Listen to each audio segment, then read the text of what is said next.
Hey YouTube, how's it going? It's Royce here, and I'm coming at you with one of the final reveals of A Curious Journey. If my math is correct, I believe that this set is coming out on the 16th, so I'm expecting to have a reveal today, obviously, which I've already confirmed, as well as perhaps tomorrow and Tuesday as well.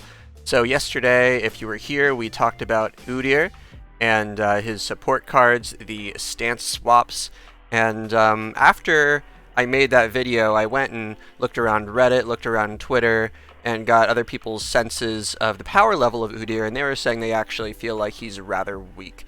And that may be true, however, I feel like stance swaps are still being underrated. I feel like stance swaps are very powerful, especially 0 mana ones, and Udyr is the engine to enable those. So while I feel like he's a little bit fragile, and that's a weak point of the deck, and also the deck hasn't gotten a lot of support yet, if it gets a little bit more support, then I think that deck, I still think it'll be more powerful than people are giving it credit for. I've seen comparisons to champions like Katarina so far, and I think Udyr is way more powerful than Katarina. But nonetheless, let's get right into the reveals today. It's not a video, it's an off day, so that basically means no new champion. We're just getting followers and spells and landmarks, I guess. But let's check it out, right? So we're on Mobalytics right now. I'm also going to preemptively open my copy of the game so that we can check the card pool if we need to. And let's go ahead and check out these reveals, huh? Let's preemptively manage that, dismiss it. Okay, here we go. Alright, so we've got 7 cards, but a few of them have not yet been shown. Interesting. So I'm not sure what to make of that, but let's just go ahead and get started. Okay, I can zoom in like that. Got it. Alright, so this is a Bandle City card. 4 mana, 4/3. Teenydactyl. Round end. If you've damaged the enemy Nexus this round, transform me into Terrordactyl. Okay, so this sort of follows the Udyr package, things that happen at round end after damaging the enemy Nexus. Got it. So it's a 4 mana 4/3 that transforms into what? A 4 mana 6/5 with impact that at round start deals 1 to the enemy Nexus. Okay, very interesting. So this is a card that's enabled by the Udyr condition of, or the Udyr support card condition at least, of damaging the enemy Nexus. But then as soon as this comes out, really at that next round start, it starts dealing 1 to the enemy Nexus, and then that occurs over and over and over.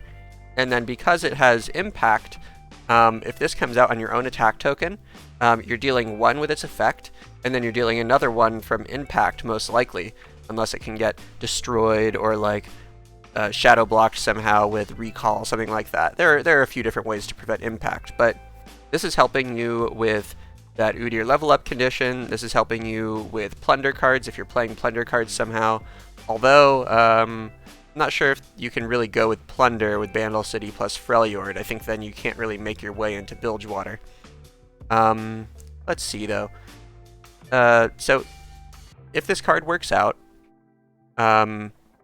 meaning if the 4/3 survives for 1 round, after meeting a certain condition, you're getting a 4 mana 6/5, which is like good, but not super good. I feel like a 4 mana 5/5 is a roughly premium stat line for a vanilla, so this is just a little bit overpowered for 4 mana, not extensively.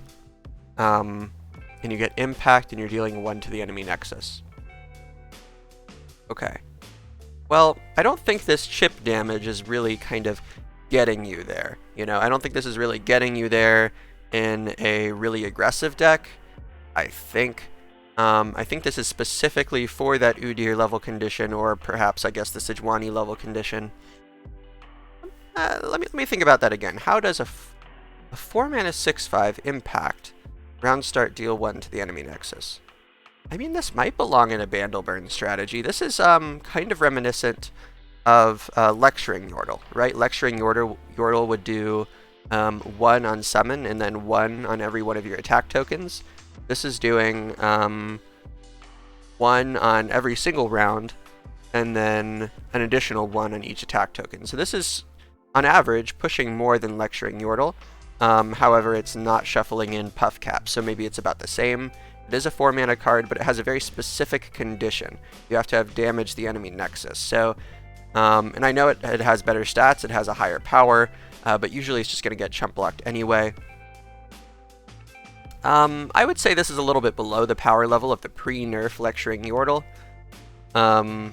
but this one might be better in its own deck. Okay.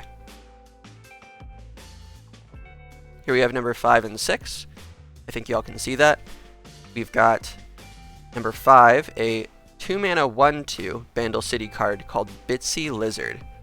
Round end, if you've damaged the enemy Nexus this round, transform me into Lava Lizard. So a 2-mana 1/2 that becomes a 2-mana 3/4. I'm not really seeing this one, frankly. A 3-mana 3/4 is like, I don't even know if you would call that premium vanilla stats. You're looking for your 3-mana 3/4s to also have an additional effect, like the Sun Disk one that also counts down the Sun Disk, and so forth. Badger Bear doesn't get played in any decks. So a 3-mana 3/4 would not be played. A 2-mana 3/4 would absolutely be played, I think, if it didn't have any other condition. But this one comes down as a 1/2. It requires you to have damaged the enemy Nexus this round. So imagine you play this after you've already spent your attack token to try to deal damage. And you're successful, but this comes down as a 1/2. Assuming it doesn't get immediately destroyed with something like a Mystic Shot, a Thermo Beam, and so forth, this is coming down as a 2-mana, this becomes a 2-mana 3/4 on your opponent's attack token. So you have to wait a whole nother round to start getting much value out of the increased power of this card, out of the Lava Lizard.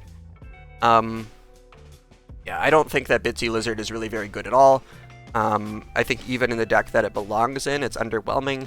It requires a lot of setup to basically just cheat out. I would say you can think of this as cheating out like half a mana, because you'd be willing to pay probably like 2.5 mana, not even really 3 mana very happily to get a 3/4. So not a big fan of this card, of Bitsy Lizard and Lava Lizard. Let me refresh really quick to see if there are any more cards coming out here. Alright, there are other ones. So card number 3 is Spotted Toad. Spotted Toad is a 5-mana 4/5 that says round end, if you've damaged the enemy Nexus this round, transform me into Giga Gromp. So far, this is our third pair of an initial card in a transformed version. Okay, Spotted Toad, 5-mana 4/5, obviously a little weak, but the transformed one is going to make it all worth it, right? A 5-mana 6/7 with impact that when I transform, it deals 1 to all enemies. Okay, so notably that does not include the Nexus, which is an important thing to consider for these cards, not just for the burn damage, but also for the level condition. When I transform, deal 1 to all enemies. So this transformation is going to happen at round end, meaning you are continuing to, basically you're pinging down the opponent's board that they've already blocked with, one can assume. Or that they haven't blocked with and they've just... So in the ideal scenario, you're killing things like Precious Pets, right? And Dancing Droplets, copies of the Mourned, and so forth. But you have to bank a lot of mana to be able to do this. And if this card ever becomes remotely good, the opponent will just will look out for that, right? If this card becomes remotely good in some sort of, not even really a Bandle Burn deck, probably. I don't know if you would run this in a Bandle City deck.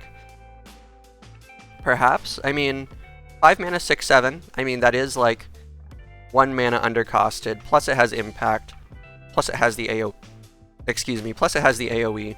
I don't really want to understate the power of that ability, but it comes out at kind of an awkward spot. Yeah, you're basically saying, hey, I just swung, I dealt damage, I have 5 mana open. What are you going to do? And the opponent can be like, well, you've got 5 mana open. What I'm not going to do is develop a wide board of 1 health things. I'm not going to fall right into your trap and play a bunch of droplets and things like that. Sometimes it will be unavoidable for them, I guess, especially if they're playing like aggro spiders or something. I guess they have to develop. Also notably for these cards, it's not a play effect.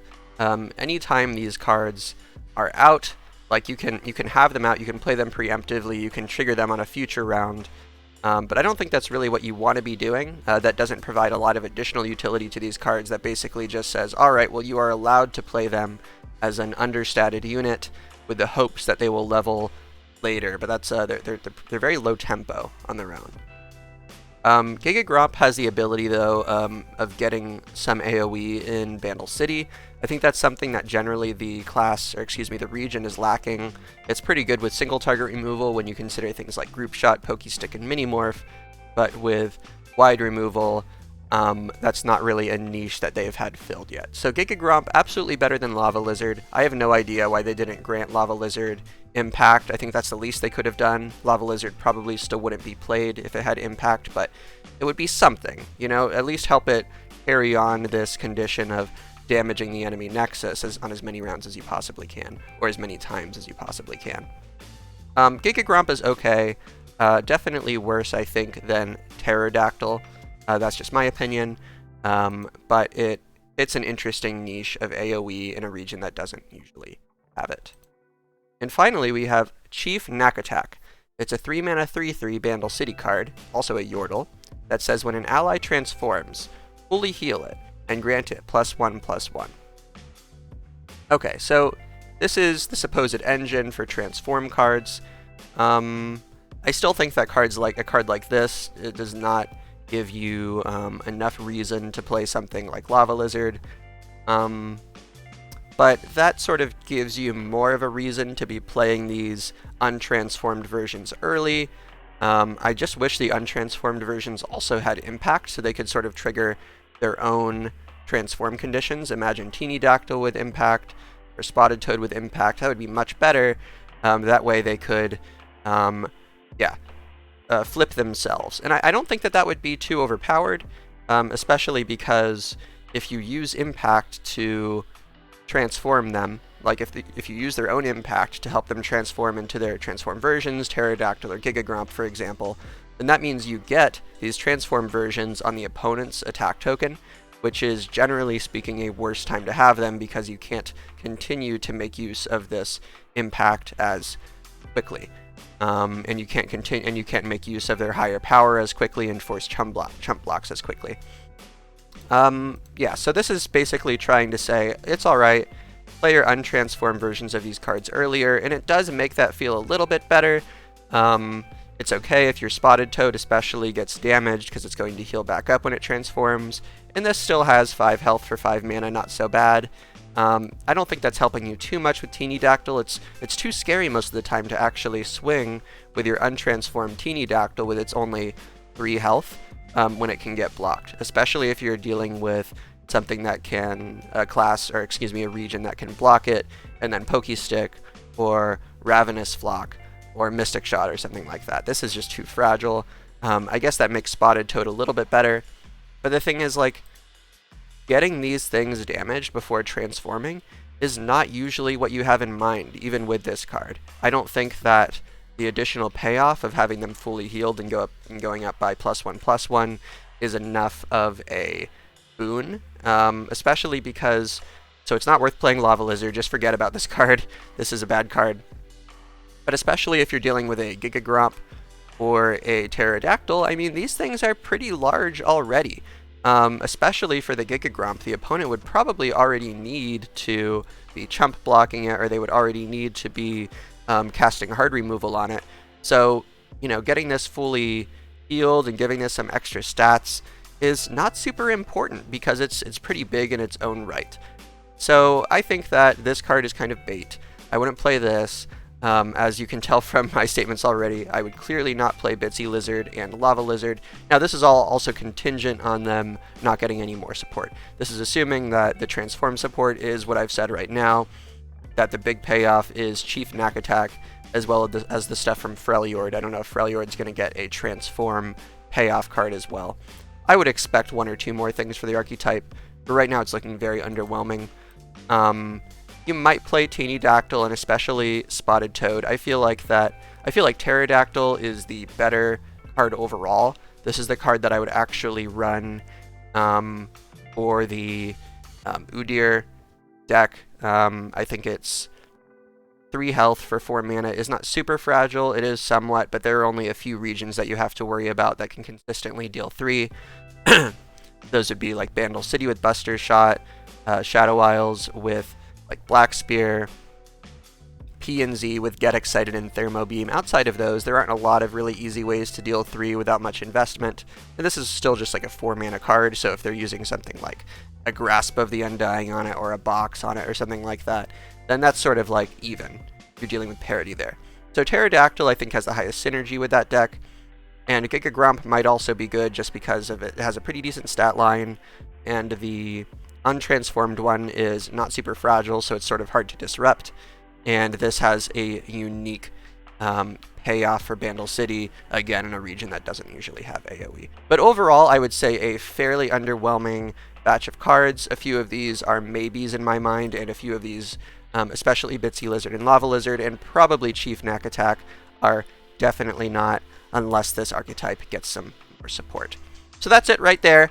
I'm sorry to be kind of real with you guys, and I want to be as hype as possible on these cards, but some cards will be duds. Not everything will be super strong, and I still like the design space that they're exploring. I still like that they're supporting this transform archetype, and I'm sure there will be some cool things that you can do with it with older cards as well, but right now I'm just not seeing enough payoff to make that worth the effort. In any case, I hope you enjoyed this video, and I hope you're enjoying these card reveals just as much as I am. Even though I'm kind of trashing a few of these cards, I'm still having a lot of fun, and I'm going to have a lot of fun playing with maybe even some of these cards once the new set comes out on Wednesday, February 16th, I believe. If I'm a day off, don't kill me. Don't kill me. If you enjoyed this video, a like would be appreciated, as would a subscription on the channel. And if you'd like to see me play live as well, I'm live on Twitch every weekday in Central Time. It's around 3:30 Central Time. It's twitch.tv/RoyceGaming. Alright, hope to see you there, and I will see you in tomorrow's video.